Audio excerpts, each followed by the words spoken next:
Investing in securities involves the risk of loss.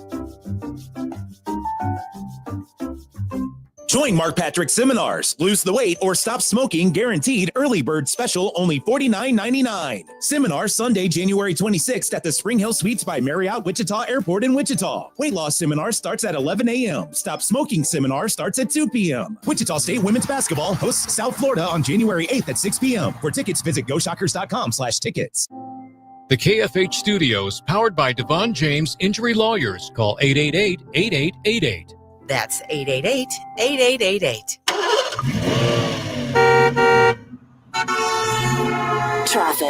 Traffic conditions in the Wichita area better at this time than they were 24 hours ago.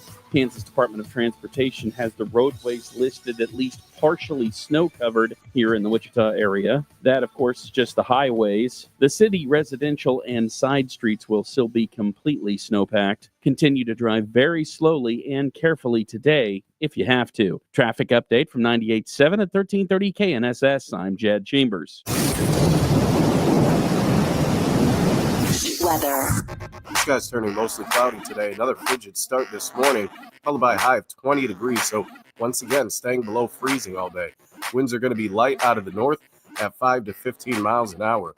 With your Storm Track 3 forecast, I'm meteorologist Rana Williams. If you missed Bob and Jeff, you missed this. Was I here for that? I don't know. I don't really keep track of when you're here or not. That's the same. I agree. I don't either. Not all that important to the show's quality, frankly. The more you say that, the more we know you don't believe. Here's Kevin Saul, Wichita State Athletic Director. The only thing I can think about when you two banter back and forth like that is the two guys in the theater on the Muppet Show. Well, I think I'll go to the dentist. No? Sure. After this show, nothing hurts. Bob and Jeff, afternoons at 5 on KFH. Not in the car? No problem. You can listen live to KFH on the Odyssey app and at kfhradio.com. Kansas Fan Headquarters, 97.5 and 1240 KFH Wichita, KNSS HD2 Clearwater, and Odyssey Sports Station. Hey Wichita, it's Jacob Albrock. Stay right there for the latest breaking in sports talk. It's Sports Daily coming up next exclusively on 97.5 and 1240 KFH. I'm Omar Reese with NFL Network Now on the Westwood One Radio Network. The Jaguars firing head coach Doug Peterson after a disappointing 4-13 record this season. Owner Shad Khan announcing the Jaguars will retain general manager Trent Baalke and said, "I strongly believe it is possible next season to restore the winning environment we had here not long ago."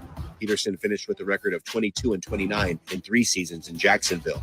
Meantime, Giants co-owner John Mara announcing the team is keeping head coach Brian Daboll and general manager Joe Schoen in 2025. The Bengals firing defensive coordinator Lou Anarumo after 6 seasons, and the Seahawks firing offensive coordinator Ryan Grubb after just 1. Packers head coach Matt LaFleur confirming wide receiver Christian Watson suffered a torn ACL during the team's loss to the Bears Sunday and will miss the rest of the season. Meantime, Eagles head coach Nick Sirianni saying quarterback Jalen Hurts remains in concussion protocol. Green Bay faces Philly on Sunday. This has been NFL Network Now on the Westwood One Radio Network. 1 in 4 Americans have a disability. I'm one of them. I'm also a working mom who cares deeply about making sure every child with a disability thrives by getting their access needs met. We've got a trusted ally by our side. Easter Seals provides children and families the foundation for lifelong success through early learning programs, skills training, and prep for college and career. That's my Easter Seals. Make it yours. Join us at easterseals.com. Are you a parent of a 2 to 8-year-old? Listen closely for an exciting offer, then head to abcmouse.com/radio to learn more. By now, you've probably heard of ABC Mouse. ABC Mouse is like a little one-on-one teacher. It has helped her so much. We're offering a promo at abcmouse.com/radio to try it for free for a month, then $14.99 per month until canceled. Go to abcmouse.com/radio to see this offer. That's abcmouse.com/radio. Actual ABC Mouse users compensate for their testimonials, sponsored by Age of Learning.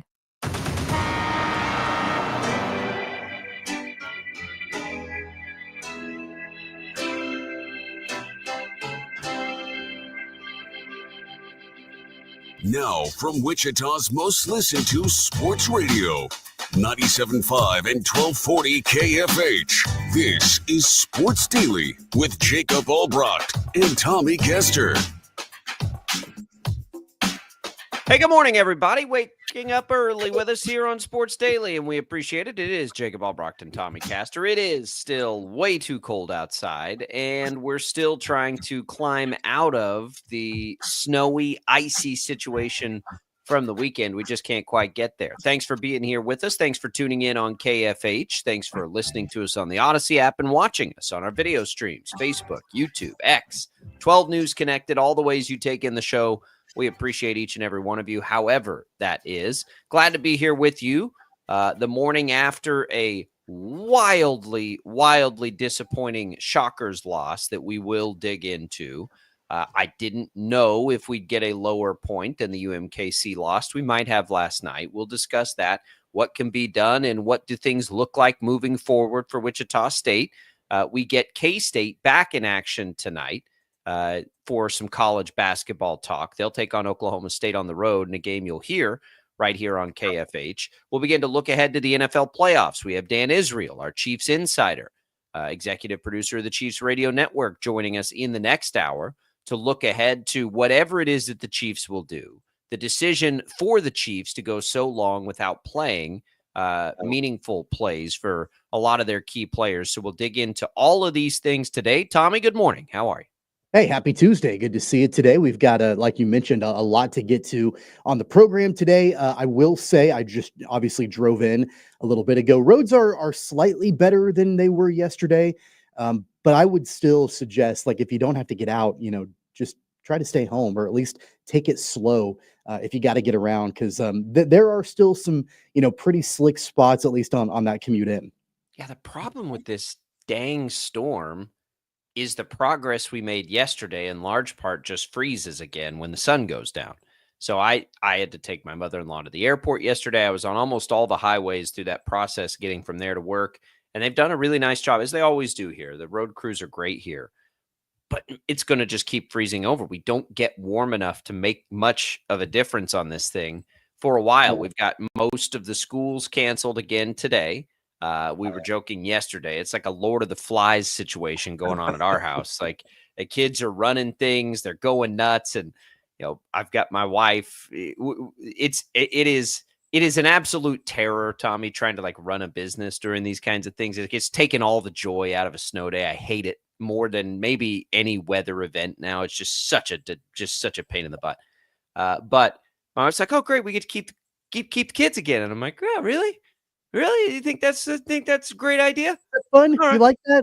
Happy Yeah. about that? Yeah, Yeah. my wife, thoughts and prayers to her and to all the parents who are stuck inside with their kids today for another day. Because we're coming off of Christmas break. Right. So If we my were just- wife has already had an extended period of time with our children, and then it just keeps getting prolonged and pushed back. And she is she's a saint, number one, but she is frazzled to the core. Yeah. Those kids cannot get back to preschool any quicker. Listen, I love my kids as much as anybody loves their kids. I would claim more, of course, as we all would, but they need school. They need an energy outlet to some degree to challenge their minds. You can only do so much. And it's not coming off of a weekend to make it a nice 4-day weekend. That would be totally different. That'd be a blast. But we're already going on on 2 weeks. It's yeah, 2 we're weeks, going on a 2.5 weeks. 16-day weekend Right. here. And so it's funny, I was joking with my wife, and actually I was joking with people at work, because what happened is, Wichita initially said, "No, we're going to go to school tomorrow." And then all the surrounding schools said, "Well, we're not going to school tomorrow." And then Wichita changed its mind and said, "All right, fine, we're not going to school tomorrow." So everyone's like, because of course what happens on social media is everybody, we all know what happens on social media. "Oh, thank you. And, you hate our kids if you send them to school, and you hope their bus crashes, and you're so inconsiderate." I'm like, guys, there's a lot that goes into these decisions. Let's pause for just a second. So we were joking about the comments on social media, and I said, I think you should go through in an informal poll and poll all the moms that are commenting on social media and all the dads. Because of course, most of the dads are like, put on a coat and get out there. You'll be fine. Yeah. Suck it up. I remember the first time, I saw that colleges were canceled one time because the weather was cold.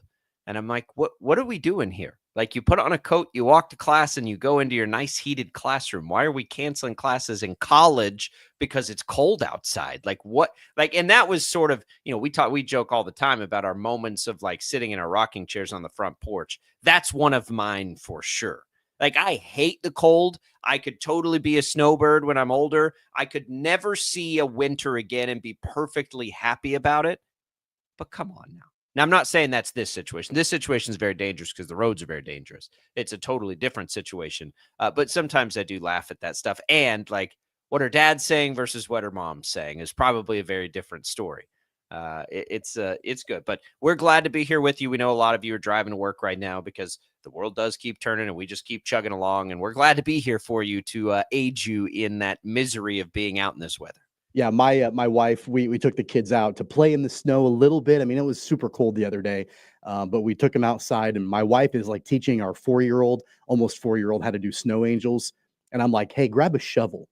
Like, it's time for you to learn how to shovel the driveway. Yeah. Like, it's what, like, you can build a snowman, you can do all the fun stuff, but I need your help over here. Like, that's just the difference between moms and dads. Yeah, and I'm not a shovel guy. Like, I don't see the point of it a lot of the time. Like, why am I going to shovel that? It's just going to be ice. Like, my wife is the one who loves to shovel. Like, it's almost like me and mowing the yard. When there's snow out there, I think she sees it as a form of exercise. She's a big exerciser, and so it's harder to do it. All the gyms are closed. She sees snow, she's got that shovel, and it's like attack mode. It's just like I will be in, March, the second the grass might be able to shave off a millimeter and you can fire up the lawnmower.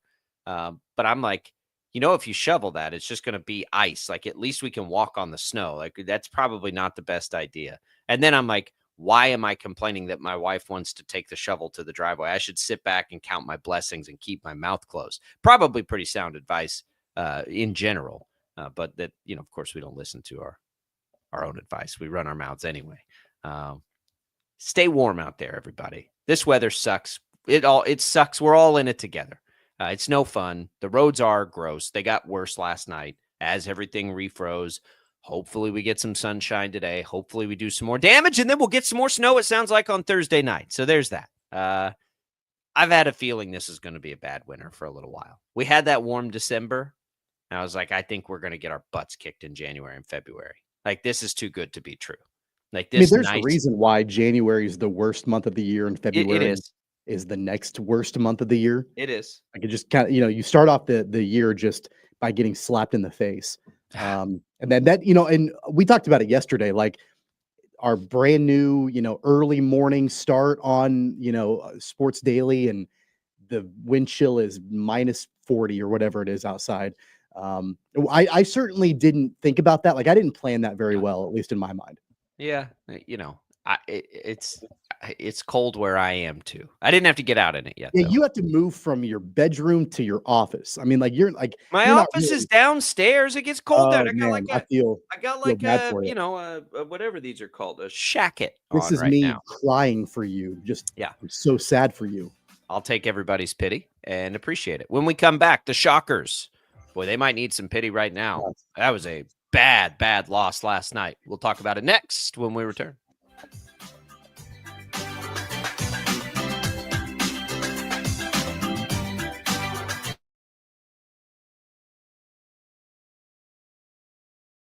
Just because it's 4 o'clock doesn't mean your day's wrapping up. Get the facts first on 12 News at 4.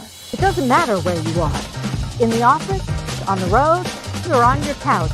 12 News is everywhere, bringing you the story as it happens, catching you up on everything you need to know, and giving you your first look at the next 10 days from Storm Team 12. Watch weekdays on KWCH and KSPW. 12 News at 4. Facts first. Hey, Wichita, Jim Rome here, celebrating over 25 years as the #1 midday sports talk show on Wichita Radio. Find out why. Tune into The Jungle, weekdays 11 until 2 on 97.5 and 1240 KFH. Sometimes people tell us, I don't get it, it's just tea. But let me tell you, we are so much more than just tea. With 20 plus flavors of sweet and unsweet iced tea, the possibilities are endless. Come on in and try them all for free to find your favorite or get us on the go for your busy lifestyle. And don't miss happy hour every day. So the next time someone tells you it's just tea, tell them to come by and find out why we say drink tea, be happy. Clouds are not just the canvas of our imagination. They tell a story. Clouds affect the events of your day. Sometimes they growl, sometimes they inspire, but they're always the messengers of nature's mood written in the sky. Storm Team 12 understands the language of clouds. We're dedicated to decoding their message so you know what to expect. Behind every cloud, there is a story waiting to be told. Trust Ross Jansen and Storm Team 12, alerting you first to the impact on your life. When you need help, remember, you're not alone. We are here. We are neighbors. We are together. We are Kansas.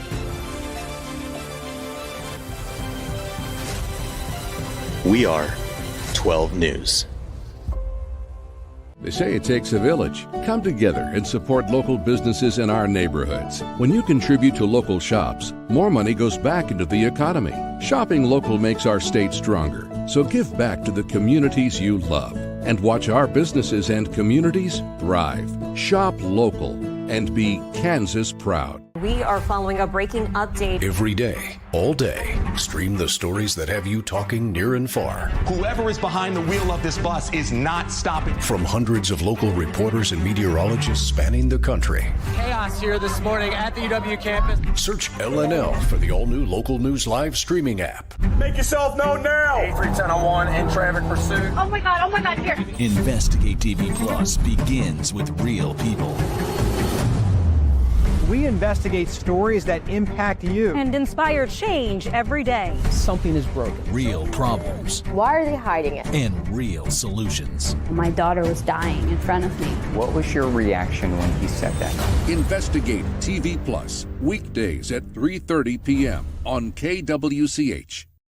Sometimes people tell us, I don't get it, it's just tea. But let me tell you, we are so much more than just tea.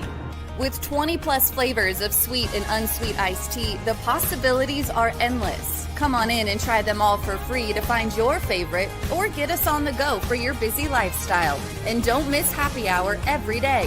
So the next time someone tells you it's just tea, tell them to come by and find out why we say drink tea, be happy.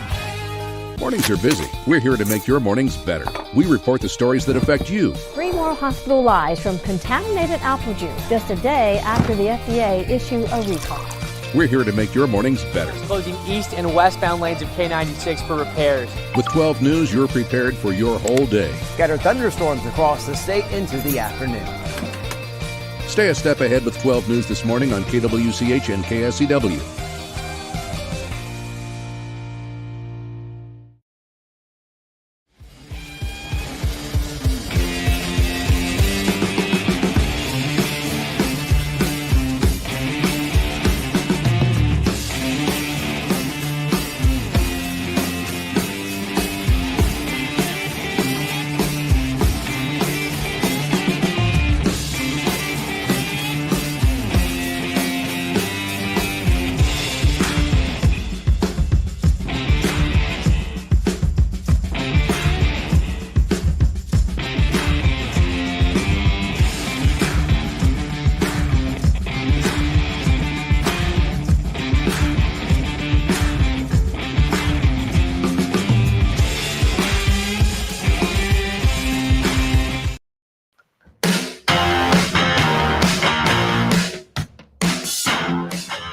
Welcome back in, everybody. I want to say thanks to Crestview Country Club for being a part of the show. It is obviously cold outside, so what can you do with a membership to a country club? Well, you can go play tennis. You can use the great indoor facilities to work out. You can go hit the TrackMan, 2 great TrackMan golf simulators. Get in there, have some wings, some beer, swing away, all kinds of fun stuff there. Give Crestview a call. Great time to join now, all kinds of different memberships, as it won't be long before those courses are ready to get out there in the outdoor, and maybe you want to play a little winter golf, you can do it all. Give them a call. Tell them we sent you at Sports Daily. All right, Tommy, Shockers last night fall to South Florida, a team outside the top 200 in the net, a team they were fairly heavy favorites against at home for good reason, and they come out as flat as you can, never in the game really, trailed by a lot early on. They played better in the second half, but they still lost the second half. They end up losing by 19 points at home to fall to 0-2 in AAC play. They played like butt. They played terrible. They did not have the correct energy to begin. They did not defend at any level the way that they need to defend, and they couldn't get enough going off. It's just a really bad game. I don't know what else to say. It was bad. Yeah, there are massive alarm bells going off all over the place after that game. And I think that had crept up a couple different times earlier in this season. Of course, you think back to the UMKC game last month, the Florida game when they were in Orlando and got boat raced by Florida. But this was something that, I think maybe, and I know that you mentioned before the break, like, is this the worst loss or the worst moment of the season so far for Wichita State? I think it is. I mean, yeah, I do too. It's hard to lose a bye game at home and have that be not the worst moment of the year. Yeah. But man, you're at home in your second game in conference play. After you lose on the road, you need to come back. You need to get back into form so you don't go to 0-2 in conference play. And you're right. I mean, the kind of energy and effort that the Shockers showed coming out of the gate last night was embarrassing. I mean, it flat out was, because of that sense of urgency that I think everybody knew they needed to have, and they just didn't have it at all. They fell completely flat. So the UMKC thing, right? I don't want to make an excuse for it, but there's an easier explanation, right? They were looking ahead to K-State. Pretty simple. But then they came back and they were kind of flat against Friends, oddly. Right. And you're like, well, where did that come from? Still won the game. I mean, after they beat K-State by almost 20. I mean, right. It's this weird up and down kind of roller coaster. And so then Temple happens, and I had no issue with the Temple loss. There was no lack of energy or effort in Temple.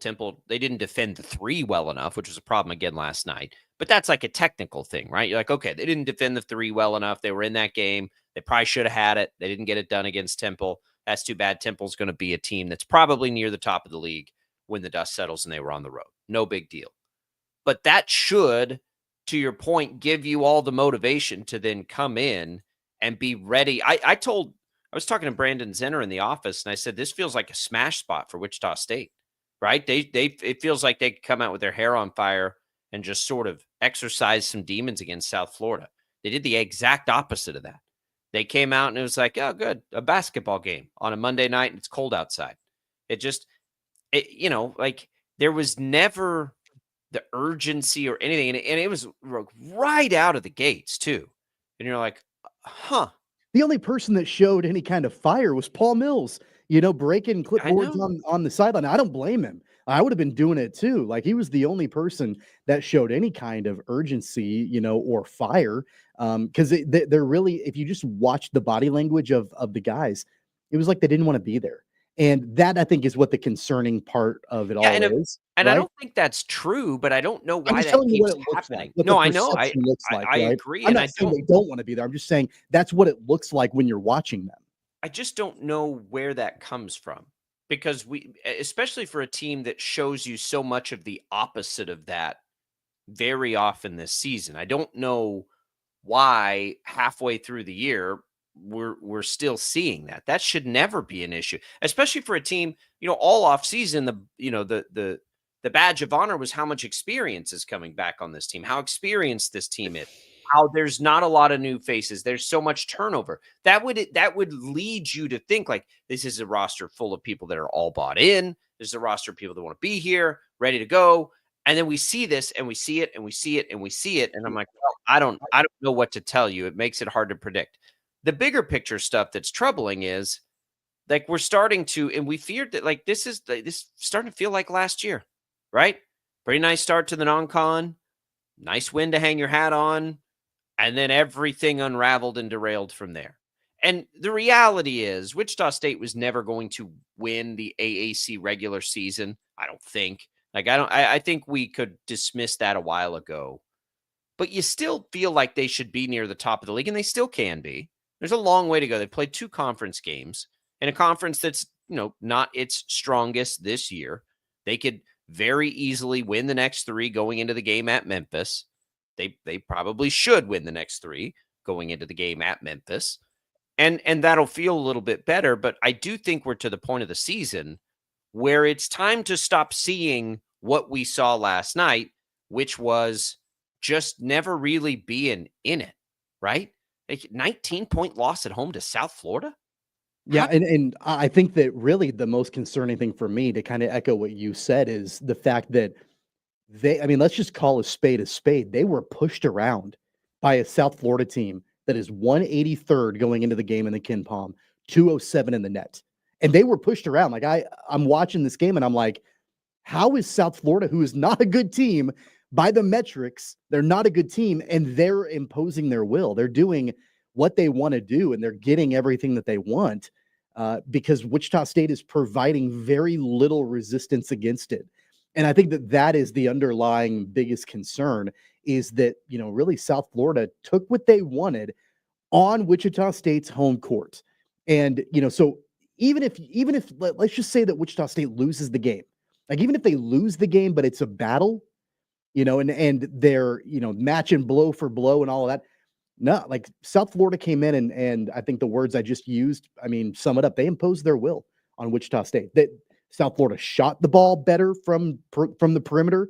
They got layups. They were able to move the ball well. They didn't really turn it over a whole lot. Like in basically every single stage of the game, South Florida looked like a significantly better team than what they are on paper. And I think that's the most concerning part. Wichita State turned the ball over too much. It's a very strange look, right? Wichita State scored more from the paint. Wichita State shot free throws really well in this game. They out-rebounded South Florida. All of these things. They were 3 of 20 from 3, by the way. Yep. You're not going to win a lot of games where the opposition shoots 57% from the field and you don't make any shots. 3 of 20 from 3 is a problem. Allowing them to go 12 of 26 from 3, to me, is the bigger problem that continues to happen to Wichita State. They continue to get killed by the 3. It's time to start defending the 3 a different way, because DePaul beat you that way. Temple, to a lesser degree, got you that way. Teams are beating them by shooting the 3 well. And at some point, you can't just say, well, they just had a good shooting night. No, they're like, at some point, like something has to change. Every team, it seems like recently, is having good shooting nights. Right. And we've known Wichita State is not going to be a team that shoots the 3 well. And I would, like, last night, they felt like they probably had to take a bunch of them because they trailed to a great degree. But that is not their offense. Their offense is assists. Their offense is cuts. Their offense is getting to the free throw line, which they did last night. They made a ton of them. You just, like, I don't know how else to explain a 19-point loss, though, when there were a lot of categories we typically would look at and say, okay, the Shockers need to do this, this, and this. And they did a lot of those things. The 3-point shot is killing them, and the lack of defensive energy is killing them. And now we're looking at a situation where Temple scored 91, South Florida scored 91, DePaul in their win over Wichita State scored 91, East Tennessee State scored 87, Florida scored 88. Like, and it's not, and I'm just talking about those games because there are plenty of games where Wichita State comes out and does a much better job defensively. K-State only scored 65, right? You go back to some of the other wins. In overtime, Minnesota only got 66. St. Louis only got 63. So that, to me, has become the big thing. Like, are they going to bring the energy defensively? Yeah. Like, think the polar ends of that are wild. It's like it's either 90 or 65. Where is the middle ground on that? Why is it so all or nothing defensively? And I think that, there are a couple of things with that. Number one, to me, that lends more credibility to the fact that it's not really a scheme issue quite as much as it is. I don't think it is either. energy and effort and getting after it defensively. And that's concerning. Like if it was a scheme thing, then Paul Mills could draw up new plays. And don't get me wrong, they absolutely need to find, I agree with you, a different way to defend the 3-point line, because what they have been doing recently is not working. Teams are able to get open looks beyond the arc, and they're able to make a lot of their shots because of that. So they need to do that. So I'm not suggesting that there isn't. That's partly energy too, in getting to your spot. You're right, but I think that what makes it even more of an issue and more concerning is that I think it becomes kind of an effort and an energy type thing, and I don't know how you change that. I don't know how you coach that up. Well, because we're 15 games into the season, and it's such a on and off type thing that, man, I just from watching the body language of those guys. And just the way that they looked flat, they looked tired. I don't even know exactly what you want to call it. I mean, you said it's a Monday night, it's cold outside. Really, hardly anybody was at Coke Arena last night. Like, I'm just telling you. That's a reason South Florida should not have energy. I'm not giving you excuses as to why that it's okay that it turned out that way. I'm just telling you kind of what it looked like to me, and it's concerning because I don't know exactly how you coach that up or coach that out. I don't either. But again, that like South Florida should come into that weather environment. Like they should be the ones that come out flat, not Wichita State. Listen, here's the thing. We all fear last year. Okay. Here's the reality of it. We all fear what happened last year. We don't as fans and people who watch, we don't have the energy for that. And that's always been the concerning part is it's like, oh, well, okay. We come out of the K-State game. We're all excited. Like, here we go. This team's good. This team's got a chance. And now it's like, or is it just going to be like it was a year ago? Put this up on the bulletin board, Shockers, because this is the way that people are feeling right now.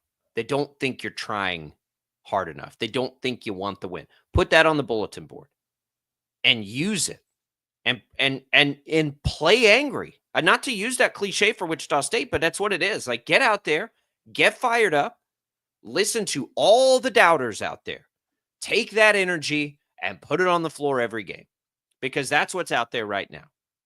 And if you can either use it and be motivated by it, or we can have a repeat of last year. I mean, I don't know what else, like they just can't have any more games where and again, the Temple, this is not the Temple game. The Temple game, none of this was in question, at least for me. This is not that. This is UMKC. This is South Florida. This is last year. Like, no more of that.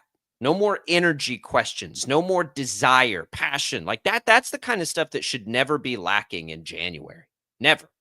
Yeah, and I think that, you can have a lot of conversations about the gameplay and scheme and things like getting to your spot to defend the three and, rebounding and all the different elements of the game. Like, go back to the Temple game, for example. And we talked yesterday about how Wichita State had the lead at multiple points in that game.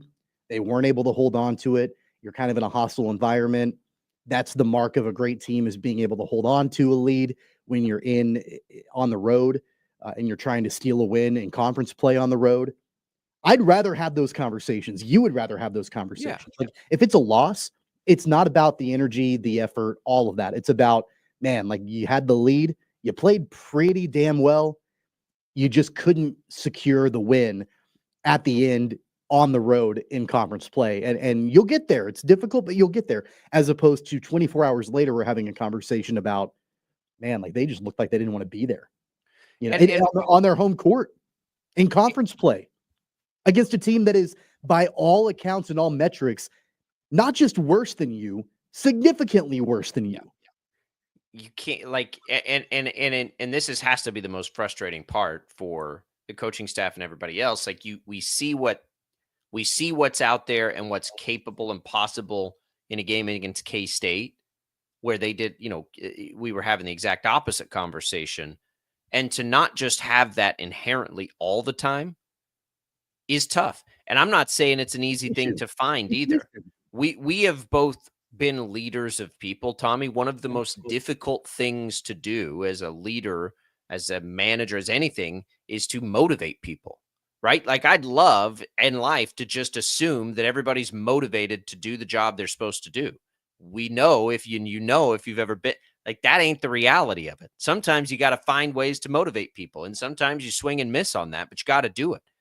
And if it's not internal, it's a problem. Like that becomes an issue. And it's just very strange to me at the moments we've seen this team be so swaggy and confident and all the things that it can be, to continuously have these flashes of what we saw last night, where it's like, where did this come from? Why is this even still a thing in January? It's really difficult for head coaches in any sport at any level to garner much sympathy, right? And I'm not excusing Paul Mills. I mean, he's the leader of the pack, right? But as I'm watching him in the huddle during timeouts, breaking clipboards, I do sympathize with him. Like I'm watching him and I'm thinking, like, I've been there. It's hard to be the one person that is rowing one direction and everybody else, it seems like in that moment, is rowing a different direction. Like the frustration builds and it boils over and all of that. I'm not saying he doesn't get a pass.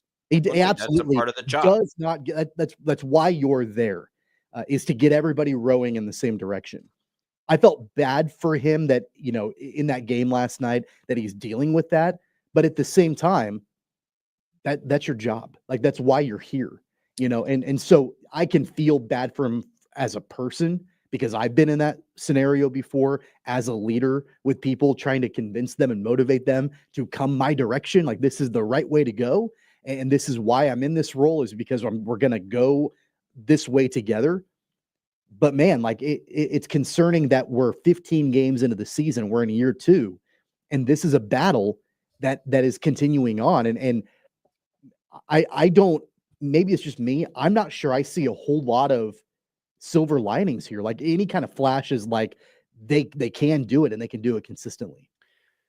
The good news is it's very early. The good news is we think they're talented enough to do it. The good news is that aspect of it doesn't change after the second game of the conference season. They get 3 very winnable games coming up at UTSA, and then 2 home games, Charlotte and East Carolina. I would imagine they will be the favorite in all 3 of those games. They should win all 3 of those games, and then they get the trip to Memphis. So you can erase it. Plenty of time. I don't think the end game changes. They were never going to be an at-large team. They got to win the conference tournament, but they got to play better. They certainly have to play better. Just a really disappointing loss last night for the Shockers. All right, we're going to turn the page from that and talk about some other things. We are just getting rocking and rolling. Thanks to Prairie Fire Coffee for keeping us fueled up each and every morning with a great cup of coffee on Sports Daily and all across the Odyssey stations. We'll be right back.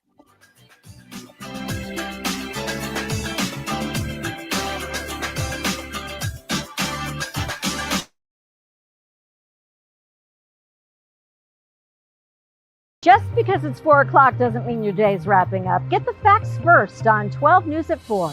It doesn't matter where you are. In the office, on the road, or on your couch, 12 News is everywhere, bringing you the story as it happens, catching you up on everything you need to know, and giving you your first look at the next 10 days from Storm Team 12. Watch weekdays on KWCH and KSPW. 12 News at 4. Facts first. Hey, Wichita, Jim Rome here, celebrating over 25 years as the #1 midday sports talk show on Wichita Radio. Find out why. Tune into The Jungle, weekdays 11 until 2 on 97.5 and 1240 KFH. Sometimes people tell us, I don't get it, it's just tea. But let me tell you, we are so much more than just tea. With 20 plus flavors of sweet and unsweet iced tea, the possibilities are endless. Come on in and try them all for free to find your favorite, or get us on the go for your busy lifestyle. And don't miss happy hour every day. So the next time someone tells you it's just tea, tell them to come by and find out why we say, drink tea, be happy. Clouds are not just the canvas of our imagination. They tell a story. Clouds affect the events of your day. Sometimes they growl, sometimes they inspire, but they're always the messengers of nature's mood written in the sky. Storm Team 12 understands the language of clouds. We're dedicated to decoding their message so you know what to expect. Behind every cloud, there is a story waiting to be told. Trust Ross Jansen and Storm Team 12, alerting you first to the impact on your life. When you need help, remember, you're not alone. We are here. We are neighbors. We are together. We are Kansas.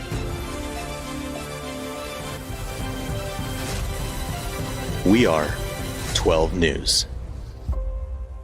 They say it takes a village. Come together and support local businesses in our neighborhoods. When you contribute to local shops, more money goes back into the economy. Shopping local makes our state stronger. So give back to the communities you love and watch our businesses and communities thrive. Shop local and be Kansas proud. We are following a breaking update. Every day, all day, stream the stories that have you talking near and far. Whoever is behind the wheel of this bus is not stopping. From hundreds of local reporters and meteorologists spanning the country. Chaos here this morning at the UW campus. Search LNL for the all-new Local News Live streaming app. Make yourself known now. 310-1 in traffic pursuit. Oh my God, here. Investigate TV Plus begins with real people.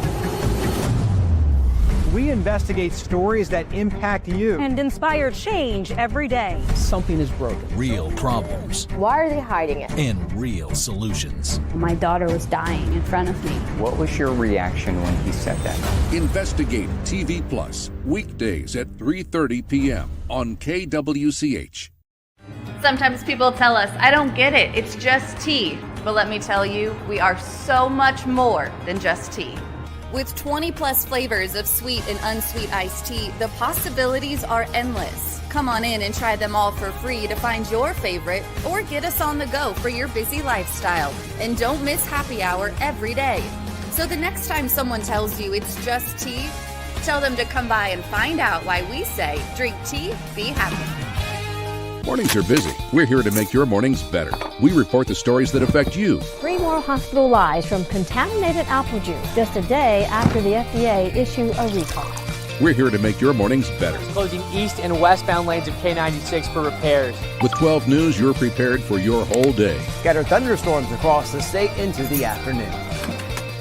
Stay a step ahead with 12 News this morning on KWCH and KSCW.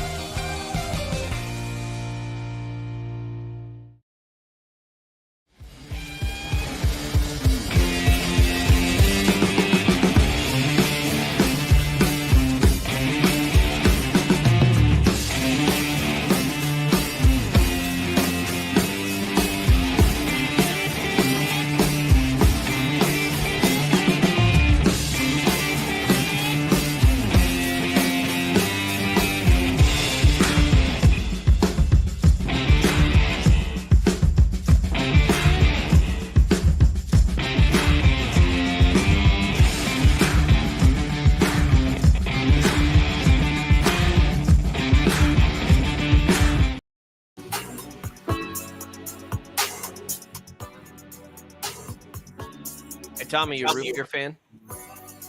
Yeah, love it. Well, there's root beer iced tea right now at HTO. Do want to say the stores here in Wichita and Derby won't open until 11 today. Still dealing with the weather and trying to get people in and out of there safely. But then you can go try out the new iced tea root beer launched yesterday, and root beer iced tea lattes. An iced tea latte drink available in West Wichita for the first time. All you got to do to win a free drink, a free coffee drink as well. A free tea and a free coffee is text the keyword T to the short code 20357. You can enter once per day. Message and data rates apply. That's T to 20357. Black Monday in the NFL, Tommy, comes and goes. So we likely have most of the openings out there. The only sort of question is the Cowboys job, in which Mike McCarthy is being asked to interview in other places. He's a free agent of since the Cowboys have not fired him. it sure feels like that's not going to continue into next year. So the Cowboys is probably open. And if you can deal with Jerry Jones when you're walking into just roster to roster, becomes a pretty attractive job, honestly. So we've got all these openings. Mike Vrabel's interviewing for most of them. He was, I thought, the guy that should have been the top candidate last year. He appears to be the top candidate this year, along with the Lions offensive wonderkind Ben Johnson, who's been the top candidate for a long time and continues to choose to stay in Detroit. But it's pretty eventful, and I think there are some jobs where, you've got young quarterbacks. Jacksonville's certainly one of those. Chicago's one of those. Dallas, you walk into a talented roster. Like, there are good jobs. Probably this year, better jobs than normally we would get, right? Like, we saw the Chargers job last year when you're walking into Justin Herbert and you're like, okay, that's a pretty dang good job. There's several this year where it's like you could turn them around right away and be set up for some success. Yeah, it's funny. The Jets, it seems like they've requested permission to interview about 40,000 people for this job, which I get it. I mean, they've got to try to find who the right person is going to be. So they're interviewing a lot of people, including Matt Nagy has gotten a request to interview. Of course, he was a former Bears head coach, now the offensive coordinator, back as the offensive coordinator for the Chiefs. So we'll see if he gets any kind of serious consideration from the Jets. I don't think that's the right move for the Jets, but if that happens, feels like they need a patsy, right? If they go and hire Matt Nagy, like they kind of need a fall guy to get to the next guy while they find their quarterback. That's what that feels like to me. And I mentioned this yesterday. I feel like if they do hire Matt Nagy, we're kind of on a collision course then to Doug Peterson, maybe being the new offensive coordinator with the Chiefs. I mean, that's kind of the way that like Andy Reid rolls. You can mark that down. Like that will happen. If Matt Nagy goes, like Doug Peterson's going to be the offensive coordinator next year. Yep. So, I mean, like there are a lot of, in this time of year, it's always this way, a lot of really intriguing openings and intriguing candidates. I mean, will this be the cycle that Ben Johnson leaves the Lions to go somewhere? He didn't go last year. He stayed with Detroit, to make a Super Bowl run. So we'll see if he ends up potentially being, a premier guy. Of course, the Mike McCarthy stuff, as you and I have talked about before, like that's really, really interesting.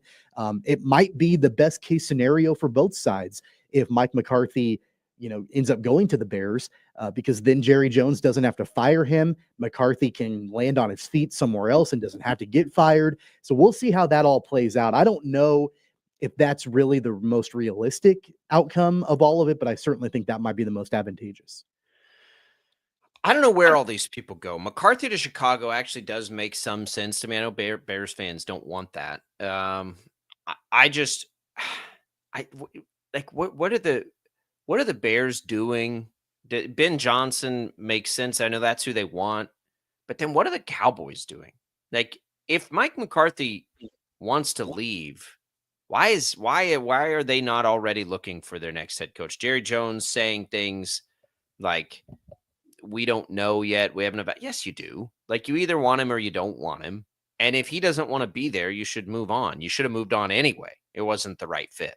It's just like very strange. I love to call these Cowboys, like there's no chance, and I'm not going to do that yet because I do want to see the coach and I do want to see what they do with a good draft pick. But I'm already close to being like, yeah, they got no chance next year. No chance. I'm not going to say it yet because it's too early. But man, doesn't that, I mean, that raises a really interesting question. If McCarthy does go, who do the Cowboys go out and get? Like, who's at the top of the list? Vrabel is the correct answer and was the correct answer a year ago. Wouldn't you think that Vrabel will end up probably with the Patriots before even the dust settles with the Cowboys? So the Cowboys job is fascinating, right? Like, if we're stacking them up, Vrabel obviously has the nostalgic connection to New England, but New England's probably the worst job as far as like, where can you win right away? New England doesn't have a good roster. They might have a decent quarterback in Drake May. I think he's shown us things that can get you excited, but he's also shown us things that are like, maybe. He's a maybe right now, and a positive one, but they're not very good anywhere else at anything. So it's like, okay, there's that job.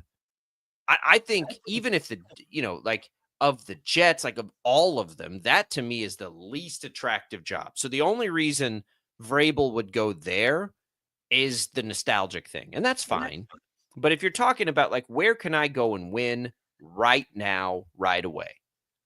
I think the two teams there are, well, there's probably three. There's Dallas, there's Chicago, and there's Jacksonville. Chicago faces the division that it faces. That's an uphill climb just in that. But you go into a roster with Caleb Williams and a bunch of talented offensive pieces and a good draft pick. Dallas, like if Dak is healthy, and he should be, and assuming they get things settled up with Micah Parsons, Dallas's biggest issue this year was injury, right? It was all the injuries that they had. So if you go into next year knowing that roster is healthy, knowing one of the better drafting teams in the NFL has some pretty good draft capital this year, if you can stomach Jerry Jones, like that's a good job, right? Like you should be walking into at least 10, 11 wins next year. None of the other jobs have that. So there's that for Dallas, but then there's Jerry Jones. Jacksonville is interesting. Jacksonville decided to keep their GM. I think it was on the Zach Gelb show on the Odyssey family yesterday. It was James Palmer that said that was going to be the spot for Ben Johnson, but then they decided to keep their GM, and now that maybe cooled him off a little bit. But you do walk into, if you still believe in Trevor Lawrence in any way, it's way too early to give up on Trevor Lawrence, but Trevor Lawrence is there. Brian Thomas is a good, talented young receiver. They've got some players. So Jacksonville's actually probably, and you play in that crap division. Jacksonville's not a bad job either. Vrabel, if he goes to New England with all those other jobs being better, it's only because he likes New England. He's the top guy to me. I'd take him over Ben Johnson. So, I mean, it's Vrabel for me if I like as a Cowboys fan, but it's Vrabel for me if I'm a fan of any of these teams. Yeah, I mean, the one guy that we haven't really talked about, that it's more of a defensive guy, kind of like Vrabel along the same lines. Aaron Glenn is going to have kind of the pick of the litter along with Ben Johnson, right? Like both of those guys, I think are going to have opportunities. And for me, so if I'm Jerry Jones, I mean, I know that you usually want to make a splash with your head coach hire, and I'm not sure Aaron Glenn is a splashy guy necessarily, but if you can't get Vrabel, or maybe even if you could get Vrabel, Aaron Glenn is the top defensive guy, and I would love to see like an Aaron Glenn or even a Mike Vrabel pairing with Micah Parsons on that team. Yeah, I would too, and I would. So this goes counter to what I said about Vrabel, but I do think it would become very important who your offensive coordinator is, because I think Dak needs help, right? Dak, you have to scheme up what Dak will need to be successful, and Vrabel would be my top choice because I think he would stand up to Jerry Jones, and he's just a great coach. He's a great head coach. They probably will and probably should get an offensive coach because they need to put Dak in the best position they possibly can. I don't think Dak is ever been a guy who just will thrive no matter who's there. So he found some offensive success with McCarthy. Like they did find some things that worked, and then you had the what's his face from Boise State quarterback that's bounced around now about 5 different places. Zach Wilson? As the offensive coordinator. Yeah, Caleb Moore. So I don't know who they'll hire. It doesn't really matter. Right now, Mike McCarthy is, I guess, still their coach, although he's maybe he's not their coach. He's a free agent. But I'll bet you they go offense. I'd go Vrabel because I think he'll stand up to Jerry Jones, but I'll bet you they go offense with their hire. You know who it's going to be? And again, this is all assuming that McCarthy is gone, but it's not going to be any of those guys, and the dust is going to settle, and all of a sudden Ron Rivera is going to be the head coach of the Cowboys. Yeah. And I like Ron Rivera, by the way. But that wouldn't surprise me. Yeah, no, Jerry Jones will go one of two ways. Then he does this. He'll either go with like a yes man that nobody thought about, or he'll do what he did with Bill Parcells and go get somebody that is like a big name. Like who it would have been Jim Harbaugh would have been that coach of the last few cycles. Like he'll go find that person because he's desperate. And I don't know if there's really like that kind of a splash guy. I mean, I know Vrabel, but I don't know if would have really, been it. Belichick would have been, but Belichick obviously is off the market now. I mean, had Jerry made the move a year ago, you could have had, Belichick or Harbaugh.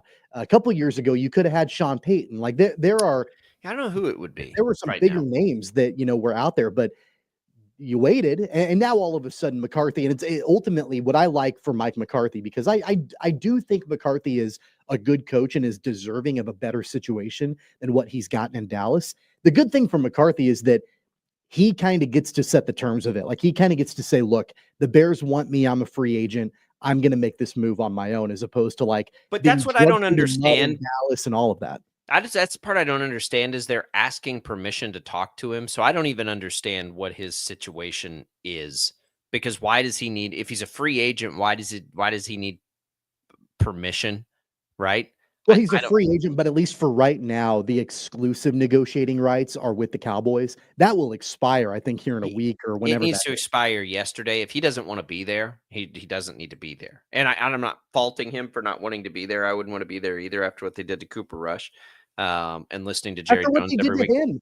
Like, right. He's been the fall guy the entire time he's been. We should be the fall guy for a lot of it. Like, I mean, for some of it, sure, but the last two before this year, like the playoff issues are his issues. Like, he needed firm to on that belief that he is the patsy and is not totally at fault for everything that's going on in Dallas. Not this year, but in years past, those are his coaching lack of preparedness in the playoffs.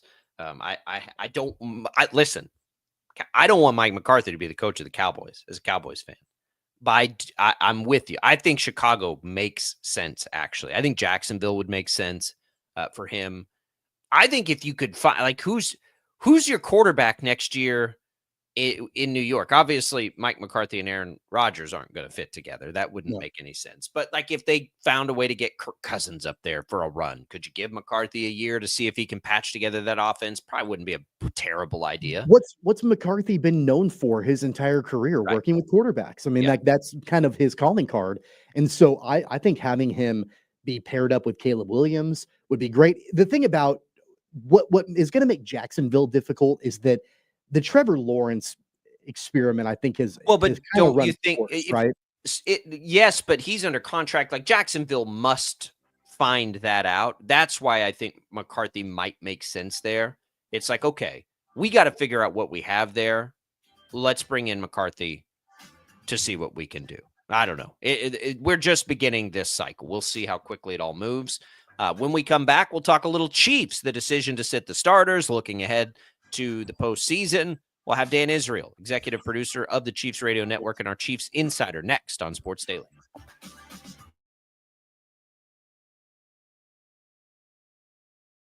Just because it's 4 o'clock doesn't mean your day's wrapping up. Get the facts first on 12 News at 4. It doesn't matter where you are. In the office, on the road, or on your couch, 12 News is everywhere, bringing you the story as it happens, catching you up on everything you need to know, and giving you your first look at the next 10 days from Storm Team 12. Watch weekdays on KWCH and KSGW. 12 News at 4. Facts first.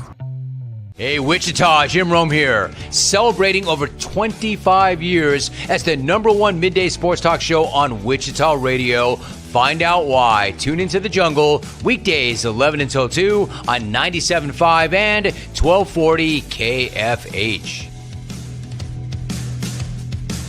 Sometimes people tell us, I don't get it, it's just tea. But let me tell you, we are so much more than just tea.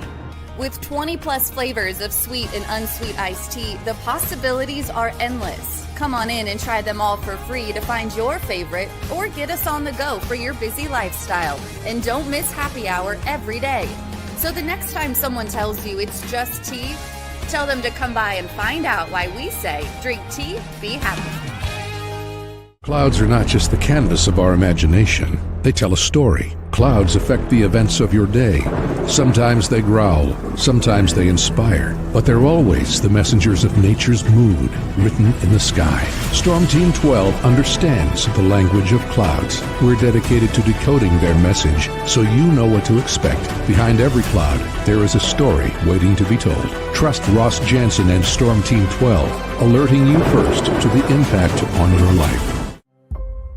When you need help, remember, you're not alone. We are here. We are neighbors.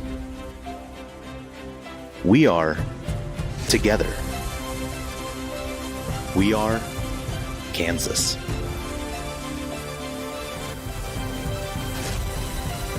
We are 12 News. They say it takes a village. Come together and support local businesses in our neighborhoods. When you contribute to local shops, more money goes back into the economy. Shopping local makes our state stronger. So give back to the communities you love and watch our businesses and communities thrive. Shop local and be Kansas proud. We are following a breaking update. Every day, all day, stream the stories that have you talking near and far. Whoever is behind the wheel of this bus is not stopping. From hundreds of local reporters and meteorologists spanning the country. Chaos here this morning at the UW campus. Search LNL for the all-new Local News Live streaming app. Make yourself known now. 31001 in traffic pursuit. Oh my God, here. Investigate TV Plus begins with real people. We investigate stories that impact you. And inspire change every day. Something is broken. Real problems Why are they hiding it? and real solutions. My daughter was dying in front of me. What was your reaction when he said that? Investigate TV Plus, weekdays at 3:30 p.m. on KWCH. Sometimes people tell us, I don't get it, it's just tea. But let me tell you, we are so much more than just tea. With 20 plus flavors of sweet and unsweet iced tea, the possibilities are endless. Come on in and try them all for free to find your favorite or get us on the go for your busy lifestyle. And don't miss happy hour every day. So the next time someone tells you it's just tea, tell them to come by and find out why we say drink tea, be happy. Mornings are busy. We're here to make your mornings better. We report the stories that affect you. 3 more hospital lies from contaminated apple juice just a day after the FDA issue a recall. We're here to make your mornings better. Closing east and westbound lanes of K96 for repairs. With 12 News, you're prepared for your whole day. Scattered thunderstorms across the state into the afternoon. Stay a step ahead with 12 News this morning on KWCH and KSCW.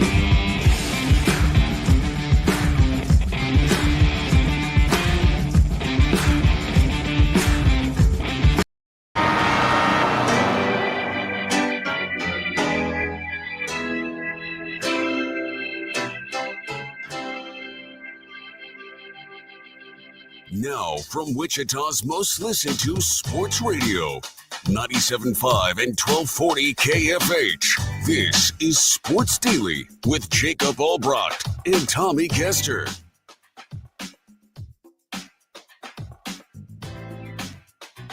All right, hour number 2 here with you on Sports Daily. Stay safe out there, everybody. Roads still suck. But we know you've still got to get to work and do all the things it is that you've got to do, and we're glad to be here with you. If you're on your way in to work and want to keep listening to us when you do finally get there, even after you get out of the car, with the Odyssey app and Odyssey.com, you can. Just download the app, visit Odyssey.com, search for KFH, download the Odyssey app to get started today.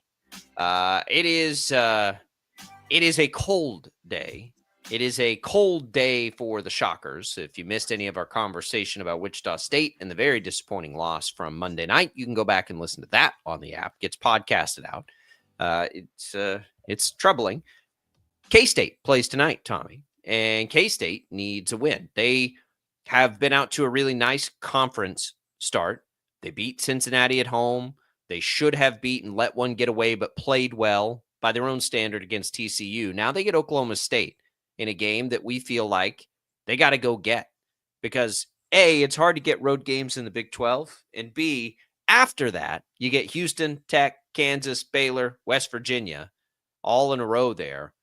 You certainly don't want to get into a situation where you might be like, what would that possibly be, like 1-6 in the Big 12? So getting this one against Oklahoma State becomes pretty important, I think, for K-State.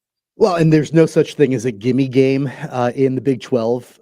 But if you're going to play an opponent that will give you probably the best likelihood of a road conference win, it's probably Oklahoma State out of everybody. I mean, they're going through a rebuild of their own and all of that right now. So, I mean, anytime you go on the road in Big 12 play, it's going to be difficult. So there's, you can't go ahead and chalk this one up as a win for Kansas State, but it's one that is gettable. And so, to your point, I mean, K-State's got to jump up there and they've got to go get it.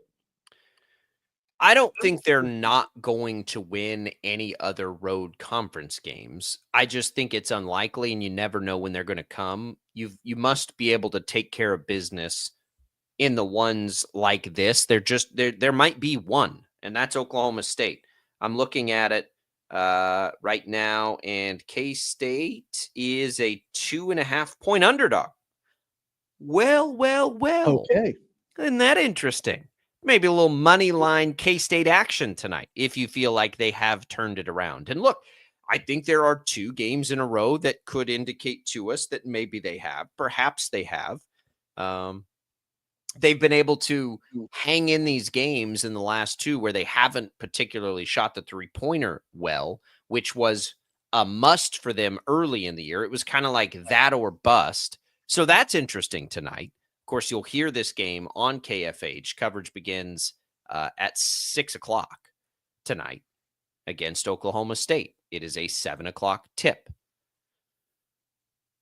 I don't know what to think about the Cats. Like they're I think in some ways sort of like Wichita State this year. It's interesting. The parallels between the 2 coaches there, the 2 former colleagues, in that, it does feel like there's a lot on the line for them this year. And it does feel like they have teams that are Jekyll and Hyde. It does. Like KU, we have a very different feel for, right? We know KU's expectations are very clear, very understood. We know that, they have aspirations to win a national championship, to be the best team in the country. We can sort of put everything up against that, right? When we talk about KU. That's the benchmark. It's a clear benchmark. We know they're good enough when they play well to be there. All of those things. When it comes to K-State, when it comes to Wichita State, I don't know that we know any of that, Tommy. Like, what is a realistic ceiling for either of these teams? Like, how do we even – I've struggled with that all year. I don't think either team right now on January 7th is as good as my optimistic take would have been before the season started. I don't think everything is a dumpster or anything like that. I just don't know where to put expectations right now for either program. And K-State's very much in that mix, right? They beat Cincinnati. They probably should have beat TCU, but didn't.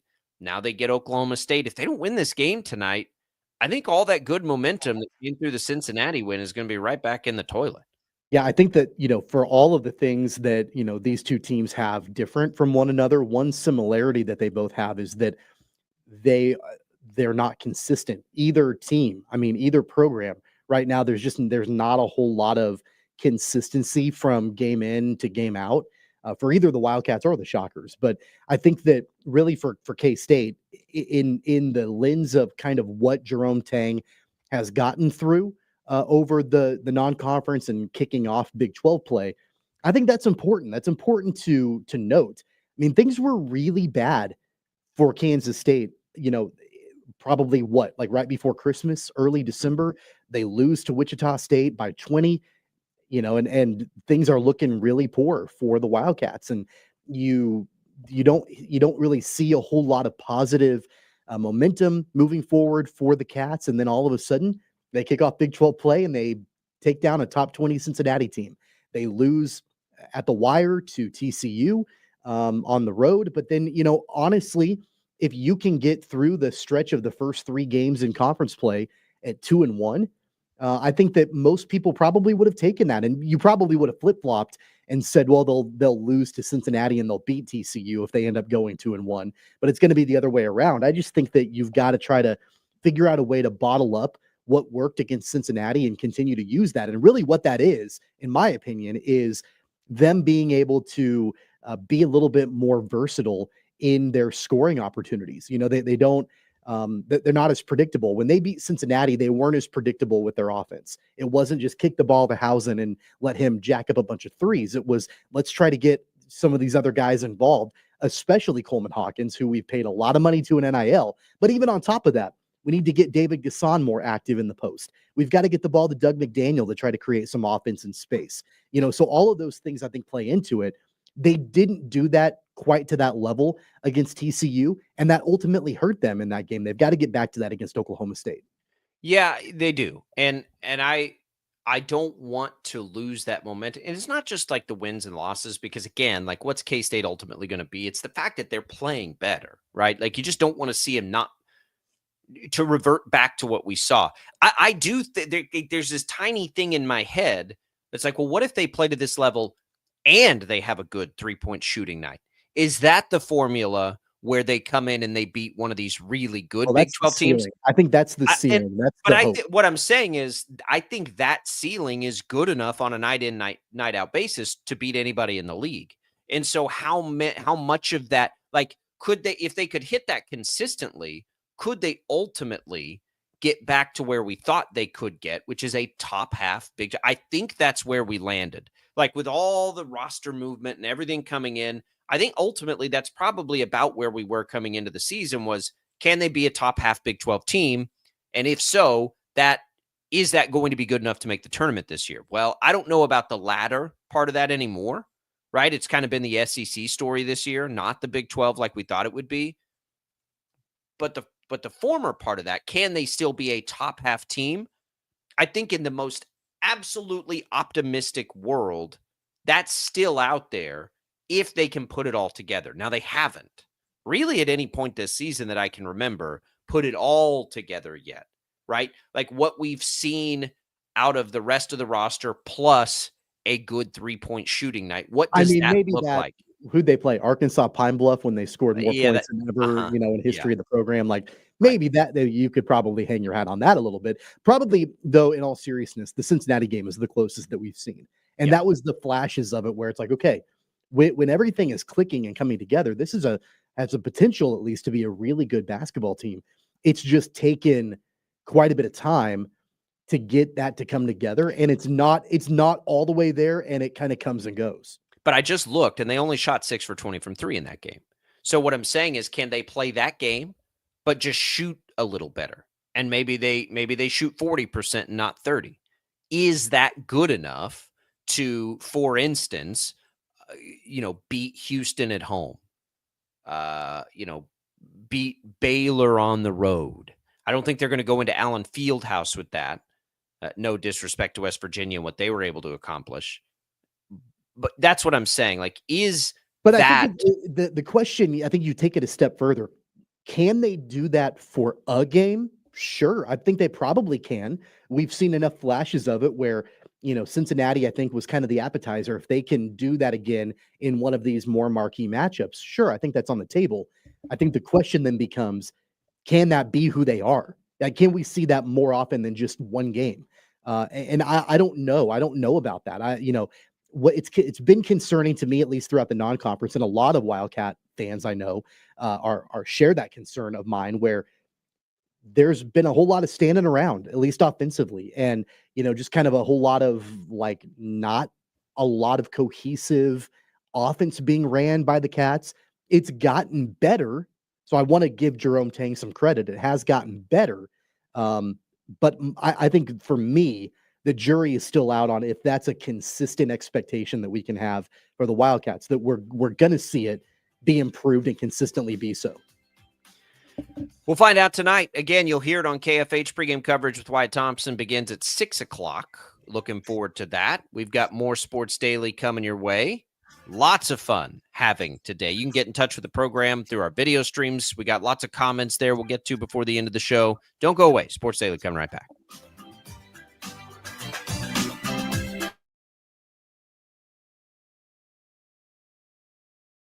Just because it's 4 o'clock doesn't mean your day's wrapping up. Get the facts first on 12 News at 4.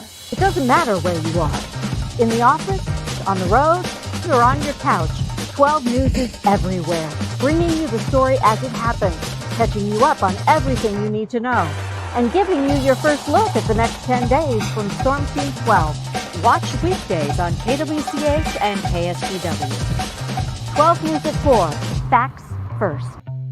Hey, Wichita, Jim Rome here, celebrating over 25 years as the #1 midday sports talk show on Wichita Radio. Find out why. Tune into The Jungle, weekdays 11 until 2 on 97.5 and 1240 KFH. Sometimes people tell us, I don't get it, it's just tea. But let me tell you, we are so much more than just tea. With 20 plus flavors of sweet and unsweet iced tea, the possibilities are endless. Come on in and try them all for free to find your favorite or get us on the go for your busy lifestyle. And don't miss happy hour every day. So the next time someone tells you it's just tea, tell them to come by and find out why we say, drink tea, be happy. Clouds are not just the canvas of our imagination. They tell a story. Clouds affect the events of your day. Sometimes they growl, sometimes they inspire, but they're always the messengers of nature's mood written in the sky. Storm Team 12 understands the language of clouds. We're dedicated to decoding their message so you know what to expect. Behind every cloud, there is a story waiting to be told. Trust Ross Jansen and Storm Team 12, alerting you first to the impact on your life. When you need help, remember, you're not alone.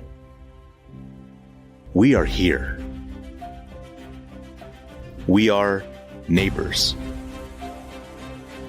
We are together. We are Kansas.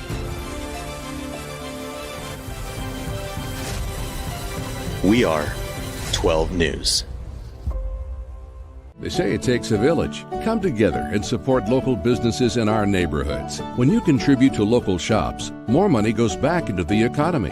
Shopping local makes our state stronger. So give back to the communities you love and watch our businesses and communities thrive. Shop local and be Kansas proud. We are following a breaking update. Every day, all day, stream the stories that have you talking near and far. Whoever is behind the wheel of this bus is not stopping. From hundreds of local reporters and meteorologists spanning the country. Chaos here this morning at the UW campus. Search LNL for the all-new Local News Live streaming app. Make yourself known now. 310-01 in traffic pursuit. Oh my God, here. Investigate TV Plus begins with real people. We investigate stories that impact you. And inspire change every day. Something is broken. Real problems. Why are they hiding it? And real solutions. My daughter was dying in front of me. What was your reaction when he said that? Investigate TV Plus, weekdays at 3:30 p.m. on KWCH. Sometimes people tell us, I don't get it, it's just tea. But let me tell you, we are so much more than just tea. With 20 plus flavors of sweet and unsweet iced tea, the possibilities are endless. Come on in and try them all for free to find your favorite or get us on the go for your busy lifestyle. And don't miss happy hour every day. So the next time someone tells you it's just tea, tell them to come by and find out why we say, drink tea, be happy. Mornings are busy. We're here to make your mornings better. We report the stories that affect you. 3 more hospital lies from contaminated apple juice just a day after the FDA issued a recall. We're here to make your mornings better. Closing east and westbound lanes of K96 for repairs. With 12 News, you're prepared for your whole day. Scattered thunderstorms across the state into the afternoon. Stay a step ahead with 12 News this morning on KWCH and KSCW.